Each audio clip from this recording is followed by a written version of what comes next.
Okay, so if you're trying to navigate social services here in Southern Ontario, chances are you've heard of Haldeman Norfolk Reach in Community Living Haldeman. Absolutely. HN, Reprick, and CLH. They're big players. Right. And today we're doing a deep dive because, while they might seem similar on the surface, how they actually work together is, well, it's pretty interesting. It really is. They have distinct roles, definitely, but they're also highly complementary. It's almost like a plan system, a continuum of care. A continuum. Okay, let's unpack that. HN Re-Pre-Age, often the first stop for families, right? Right. Tell us about their setup. Yeah, HN Re-HEH is, it's kind of like a multi-service hub. Think broad. They cover children, youth, families, and across both Haldeman and Norfolk counties. Both counties got it. And the range of services is huge. Children's mental health, developmental services, autism support, youth justice, even those early on centers for little kids and families. So a lot under one roof. How do people actually get in? Is it complicated? Well, that's one of their key features. They run their own internal contact division. It's designed to be the single point of access for children's and developmental services. One call does it all, sort of. Pretty much. It Yeah. streamlines that initial step, which, can be daunting for families trying to find help. Makes sense. And I've seen HN Area CH referred to as a lead agency. What does that mean in practice? Is it just jargon? It's actually quite significant. It means the province has designated them to lead certain regional initiatives. So they're not just providing services, they're often coordinating and shaping how services are delivered across the network in this area. Okay, so they're a central coordinator, a real system architect for kids and youth services. Exactly, which is a big responsibility for community well-being. Okay, so HN to Reach covers that broad spectrum, especially for the younger population. But what happens as people grow older, maybe need more specialized, lifelong support, particularly adults with developmental disabilities? That's where Community Living Haldeman, or CLH, really comes into focus. They've been around a long time, 65 years, actually. Wow, 65 years. Yeah, and their mission is very specific, supporting adults with developmental disabilities, primarily within Haldeman County. Their whole philosophy is about inclusion. Inclusion as natural as a heartbeat. I think I read that. That's their vision, yes. And it really drives their approach, which they call person-directed support. It's about focusing on the individual's choices and goals. Person-directed.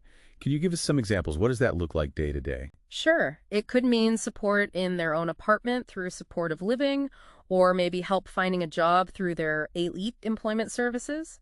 It also includes community participation, like their Communities in Motion program, helping people get involved in, local activities, volunteering, pursuing hobbies. It's about a full life in the community. Right, building that connection. Yeah. Now, access. How does someone connect with CLH? Is it the same as HN Reach H with their internal intake? No, and this is a really key difference. Access to CLH's main ministry-funded adult developmental services goes through Developmental Services Ontario, or DSO. DSO, the provincial body. Exactly. DSO is the mandated gateway for all ministry-funded adult developmental services across Ontario. It ensures a standardized assessment and referral process. So unlike HN Reach's internal system for kids, CLH receives its referrals for these core services from DSO. Okay, that clarifies a lot. So for you, the listener, let's connect these dots. How does this flow work in reality?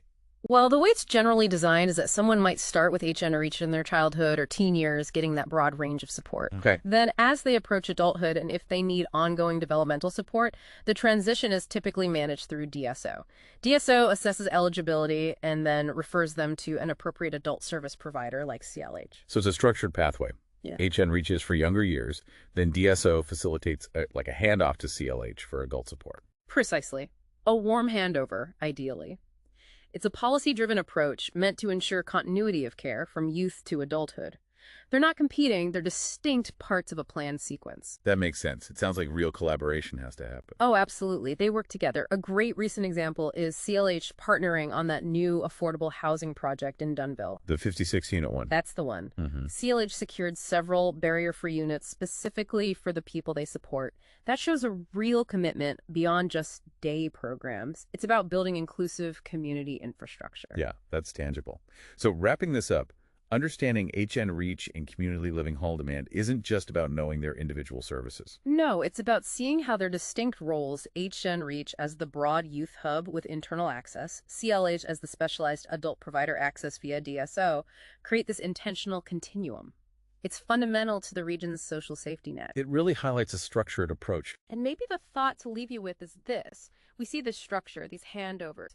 How can communities like Haldeman and Norfolk and others really make those connections even stronger, even more seamless to guarantee not just support, but true lifelong inclusion for everyone?